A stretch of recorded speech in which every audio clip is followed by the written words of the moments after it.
కుమారి భర్త బాలస్వామి కుమారుడు యేసు రక్తములో కడగబడి పరిశుద్ధపరచబడలాగిన అపోస్తలుల బోధలు పరిశుద్ధాత్మ జీవితం కలిగి జీవించుటకు ప్రభు దుఃఖులకి సహాయం చేయనట్టు ప్రభుని స్తుతించుదాం.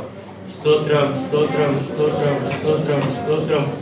స్తుతించండి, అందరూ స్తుతులు చెప్పండి. ఆ కుటుంబం దగ్గర మనం అలానే ప్రార్థన చేయాలి. ఏడన్నా చేయాలిగా.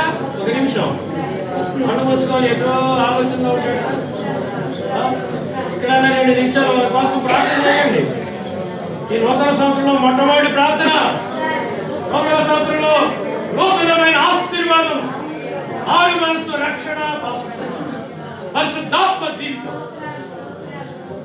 కుమారికి తన భర్తకు కుమారులు అనుగ్రహించి వారి ఆర్థిక అవసరతలు, ఆత్మీయ అవసరతలు, ఆరోగ్య అవసరతలు ప్రభువు తీర్చినట్లు విశ్వాసంతో ప్రభుని స్తుతించుదాం. హల్లెలూయా హల్లెలూయా.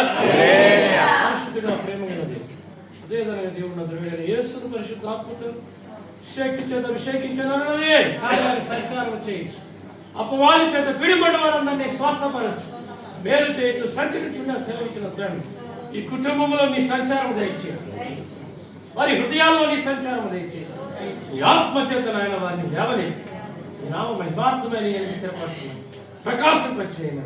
యేసు నామమున ప్రార్థించి వేడుకొంచున్నాను పరమ తండ్రి. God bless you.